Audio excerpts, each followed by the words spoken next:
everyone, it's Eric Vessels with Taktiful. Welcome to another episode of Taktiful Tuesdays, episode 6.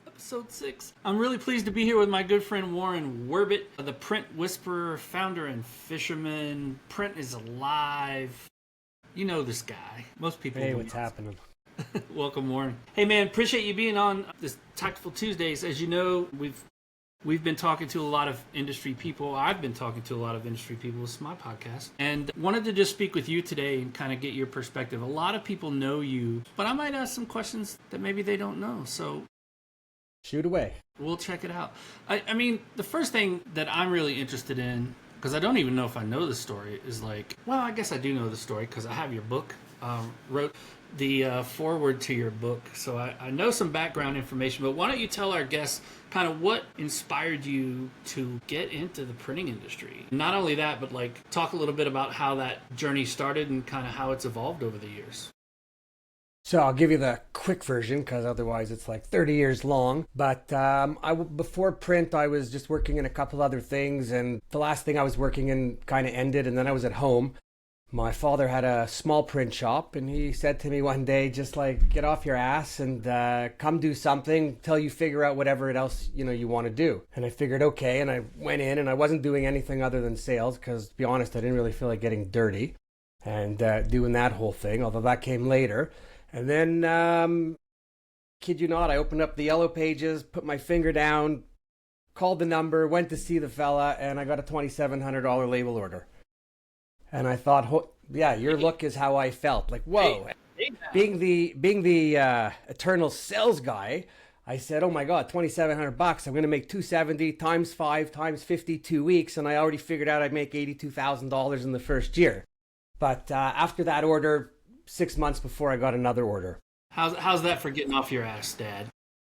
There you go. And after that, I just, with my brother, I just said, hey, let's do our own thing. Let's be our own boss. What do you learn there right away? Being your own boss isn't always so great. Famous last words I was going to say. Let's be our own boss and create our own schedule. Everybody that's not an entrepreneur that says that, I just chuckle because it's like, I don't know if you just realize you just doubled your hours that you're going to work.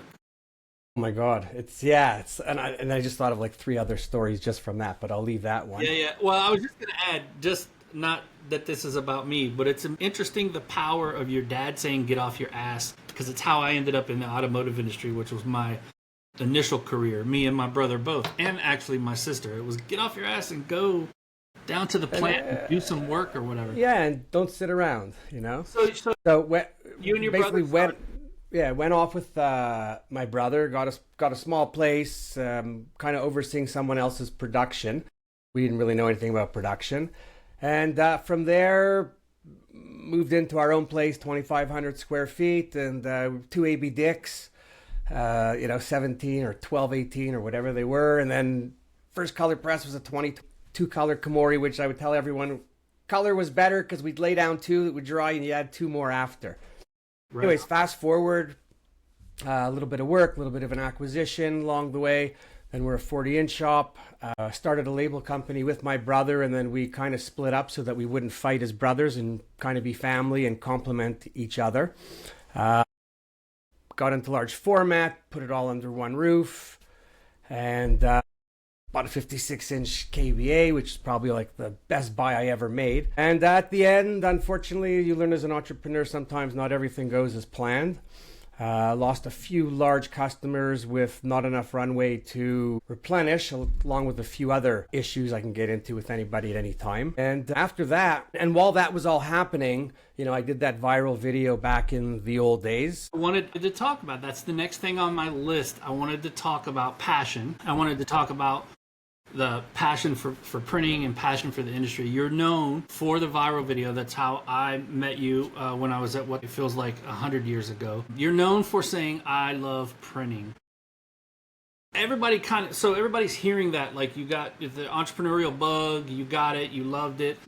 The question I want to ask you now, and to present tense, is what keeps that passion alive for you now? Oh, now I was thinking of my question. I was thinking of an answer that would go back to then. You can reflect back as well.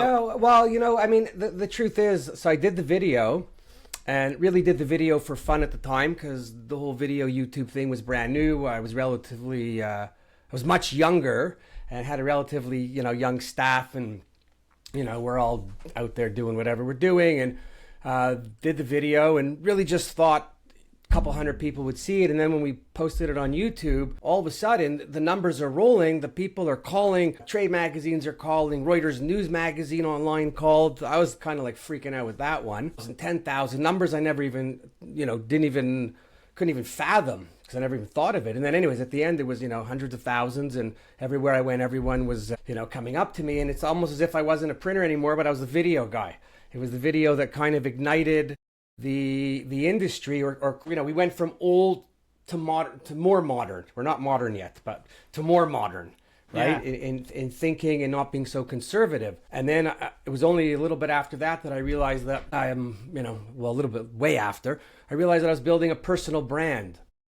Right. And the brand was me loving print and passion. And when I got into print, the truth is, selfishly, what I loved is in selling, every single person you meet is a potential customer with print. End of story. So you get to talk to everyone, you get to meet everybody, you don't have to deal with everybody, but everybody leads to somebody. Everything's connected to print in some way. I mean, it's changed over the years, right? But wow, what a great conversation piece. Yeah, I think, for me, like the viral video and like printing's alive and like your whole mantra since, I think the key, and I've obviously been an internet observer for a long time and seen things go viral. What tends to make that happen is authenticity, right? Because there's something about something that's authentic that resonates with people. And I know when I saw your video for the first time, didn't know you at the time, now we're really great friends, I was just like, that's very authentic. Like, I believe this dude. Like, he really does love print, and he's having fun doing it. So I think that's a good lesson for all of us, is like, and I preach this a lot, is like, use your authentic voice. And I know we've had private conversations relative to your personal brand of like, First of all, it goes back to loving what you do, right? Because if you don't love what you do, it's really hard to be authentic. Of course, and people can right. So, but for anyone who's thinking about it, so you got to love what you do, and then video. To be really honest, the video almost, because it was ahead of me in meeting people, it gave me a huge opening is to be whatever I want to be and say whatever I want to say. Yeah. The swearing, if I'd known it was going to be seen where it's going, I probably might not have used the language, but at the end of the day, it's everyone's everyday language these days, it seems. Sure.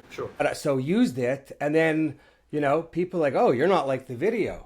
It was actually, even though I could be sometimes loud and opinionated and authentic, for some it was, oh, you're wow. So that gave me the runway. And then the authenticity is, I think everybody, if you do your best to just put it out there, what you put out comes back. You might not realize it at times, but it's absolutely the case. For sure. And I think the more authentic you are, people get a feeling. You build relationships with more people. Not that you're best friends with everybody, but everyone gets to know you. And even in business, it just helps build your network. So I always just try to help people at the end of the day. Yeah, I think that's so important too. And that authenticity, that's sort of paid off for me, because I know in doing like a lot of the interviews that I've done, doing now and have done at What They Think, I did a big series called What's Up, and just being myself, just not trying to get in front of a camera and do anything, just sort of. And you don't know how to be. Sorry, you don't know. Well, if you're being true to yourself, right? But if you're getting on the camera and you're like trying to do a certain thing or manipulate a situation or whatever, it comes off really awful. Anyway, yeah, lots of topics I want to talk to you about. Next thing I want to pick your brain on are what are the most exciting trends that you're seeing today? I know you've been around for a long time, so you've seen trends. Some of them have been fads, some of them have been long-lasting, some of them are now mainstream. What are the trends right now that are really getting you excited about the future of the industry? Well, the first thing is I get excited about the industry because everybody needs print, period. Without print, the world does not function, from simple instructions to emergencies to direction, whatever you want to fill it in with, the packaging, the whole 9 yards. So, well, if you look at it, if everybody will observe right now, on both of our screens, you can count hundreds of things that are printed behind us. I've got books, posters, I've got a canvas art print, you've got art prints, you've got books. I got my arm, you got your arm. My headphones are screen printed or pad printed or whatever printed, right? Yeah. Everything. So that's what I love. I was always somebody who loved the high-end, high-resolution quality of print. I was never a want to print just for the price to get it out. It was always I'd like to deliver something that had more impact and emotion. So I'm loving what's available today, and what's available is everything, in a digital format. I'm loving the Hicon because you can do the die cutting and you don't got to make dies and save some time. And there's a couple companies like Skodex and MGI for all the other embellishments, and the press people or digital press people with all the extra colors. So I think it's all amazing. But it is. Even, if you think about it, like we could talk about embellishments and that's our jam, but beautiful print is just like, it's beautiful. Like even just, your regular, what we call regular print, non-embellished, CMYK, that stuff can be beautiful too when it's done right. First of all, we live in the world of print. So we might look over CMYK as it just being CMYK. We see so much. But to the average person who sees printed pieces or coffee table books, whatever, those are like outstanding images that stand out. Then if you throw in a couple highlights and, I'll give a plug to Color Logic and use some of their screening, then you get a whole other gamut. So I think it's great. What I do think is that just the right people have to be investing in it because it is not for everyone. Right? But otherwise, all of that stuff that gives you the ability to change on a dime, to offer more creativity, more solutions, that's all the stuff that's moving. Yeah, and it comes down to application, right? Like that's what I've seen in the industry is like when you're trying to just apply some technology for the sake of technology, it's usually a fool's errand, right? Like we saw that in the QR code days. And I always use this example as one of the dumbest things I've ever seen, driving down the interstate with a big road sign that had a QR code on it. It's a horrible application for a QR code. Like it's dangerous, actually. Well, yeah, no, absolutely. And you're going to see the same things with embellishment. Like what is the right application? And that's why I think the more printers can sort of get farther upstream in the thinking of the output of whatever the project is, the better. And then the progressive printers are treating their customers like that. They're talking about what's your next project and how can print fit in it. They're not waiting to get an order. You know what I mean? Right. But you also have to have the clientele that it could potentially have a need, for those types of items. Hell. Listen, I remember, I think it was 2015, 2016. I was in Prague at a Xerox Premier Partners conference and they showed, oh my God, Prague, yeah. Can't talk about that. I don't know that we can talk about Prague. Read the book. But that's where they had the iGen with the bigger kit and the thicker stock and the 3 extra colors. Well, yeah. I always wanted to be an early adopter and, bought the supposed first one that was out in the world and put it in. And, I still have some of the samples and everything that we did, which was off the charts. And Xerox bought 600 of our books and blah, blah, blah. But to be honest, back then, I couldn't sell not one extra color for one extra penny if my life depended on it. Right? So it's taken almost 10 years, or if we go back 2 years, so we'll say 8 years, for the word embellishment and digital together to have some meaning. Right. Yeah. And I think, one of the biggest obstacles that we're seeing is that education piece, right? And that's one of the, the big things that we're trying to do is to try to educate people. And by people, I mean like everyone across the board, educate designers. We work with Sabine at Paper Specs, try to reach that community. We work with printers. We work with all the OEM folks to reach them and their customers who are printers. So I think the education piece is big, but we see big things because we see the impact of it. And you said something earlier about emotion, and I think that's one of the things that print can still give us that digital maybe doesn't have. It's all.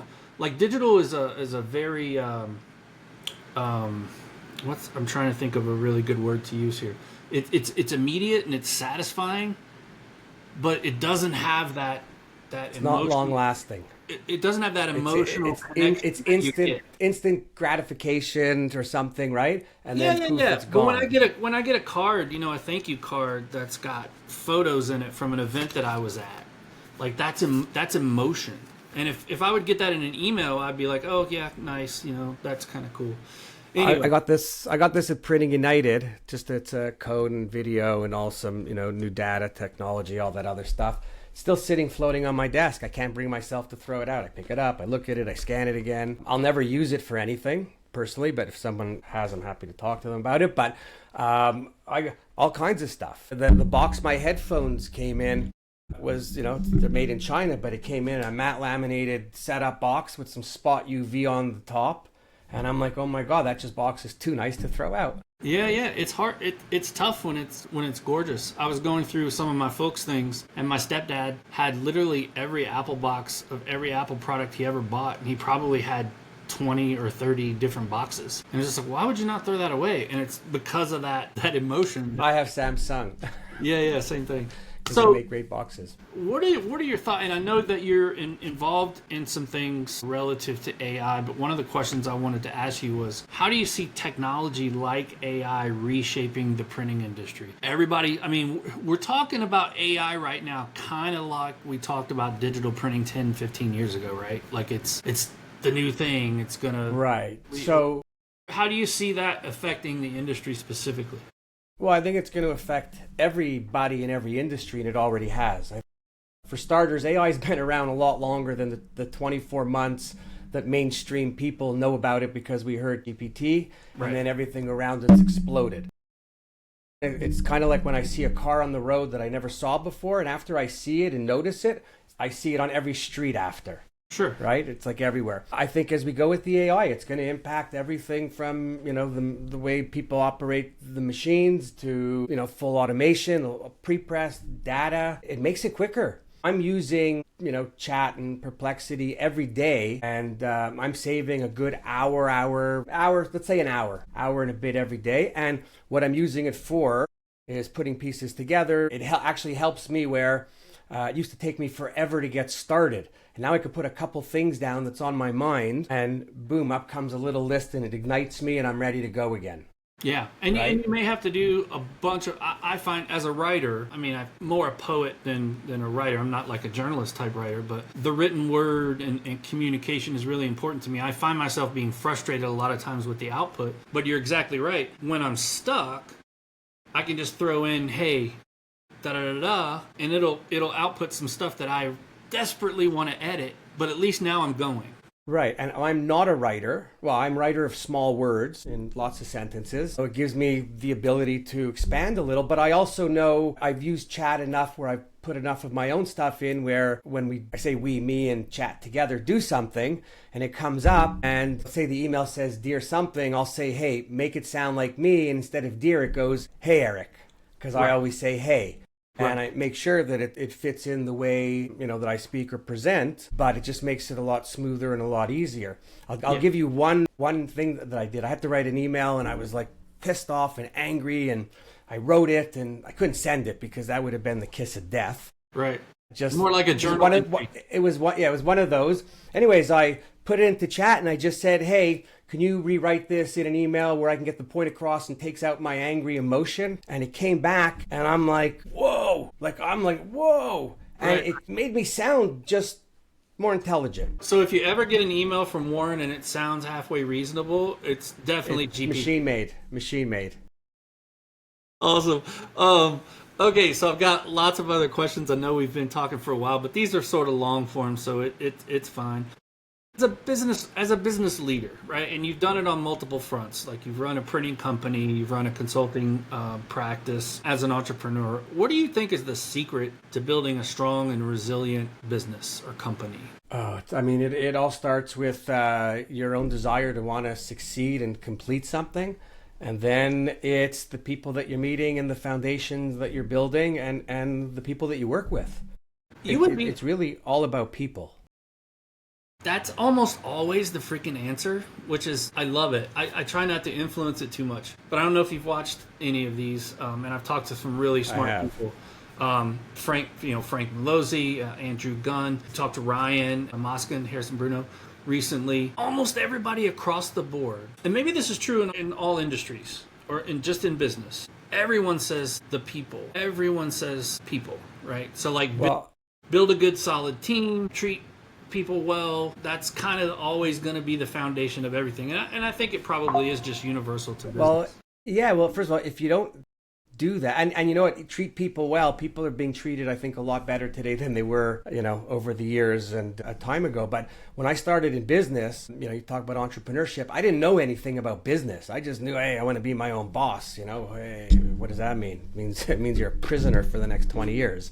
Right. But I joined the Entrepreneur Organization, which is the smaller version before Young Presidents Organization. So if anyone knows anything about that, you're just with other entrepreneurs, other peers, people of the same size criteria. You have a board, you join the group. You then have, it's like a peer group, but at a higher, more committed level, right? And then always, everywhere, from all the people that I would hear speak in business, forget print for a moment, everybody that's talking and just preaching how to build, it's all about people.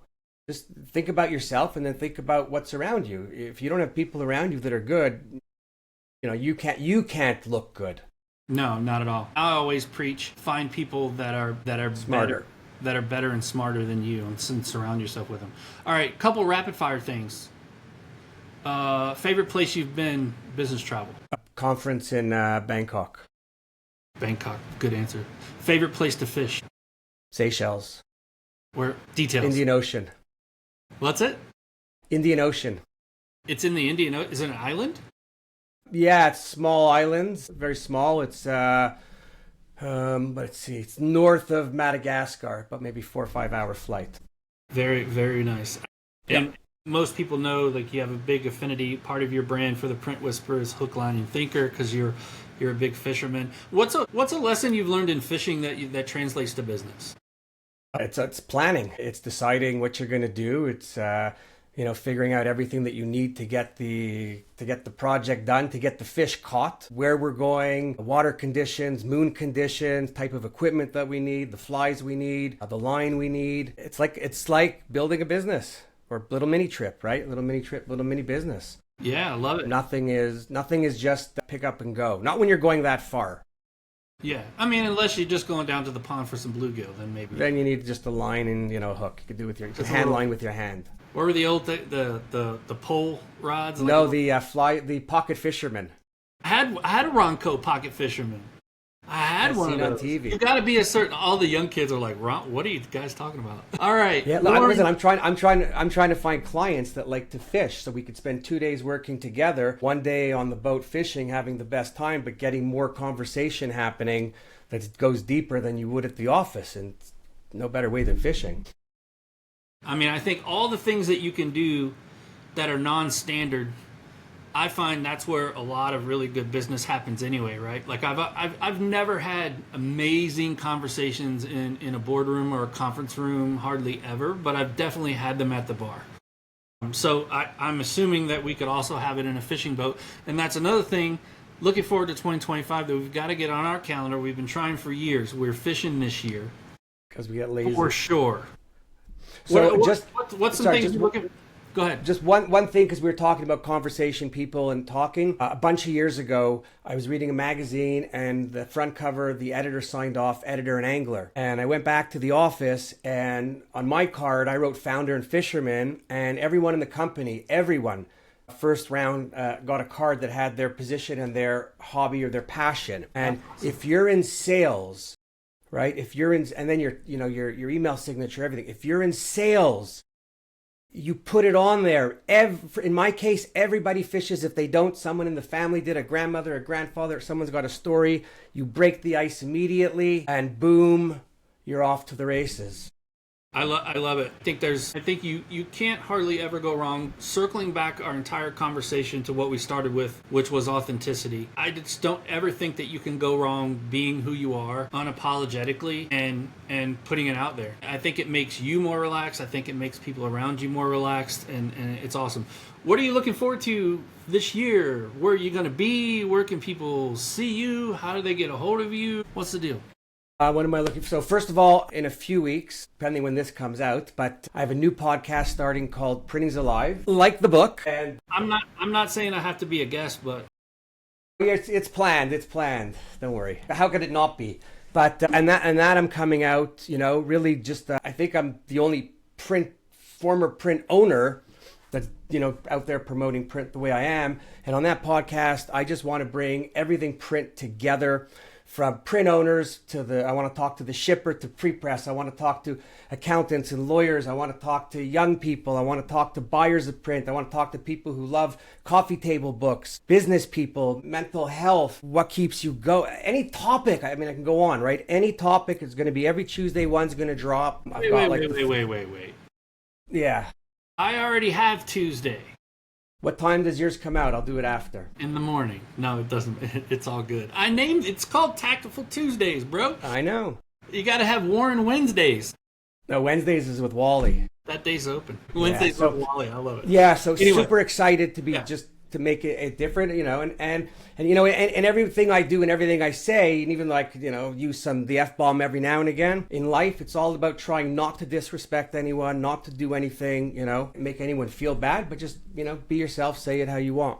Yeah, absolutely. You got to be authentic. I mean, Gary Vaynerchuk's made a living with the F-bombs. I mean, it is what it is. But people, I was ahead of my time.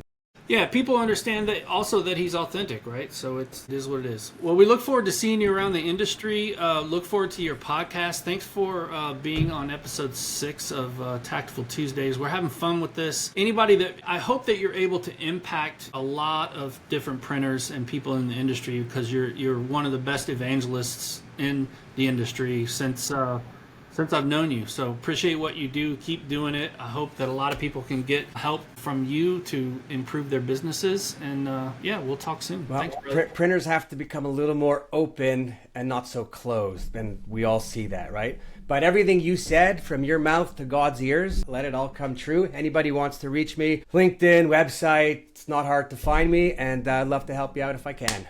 Awesome, Love being here, man. Thanks for the invite. Appreciate you being on.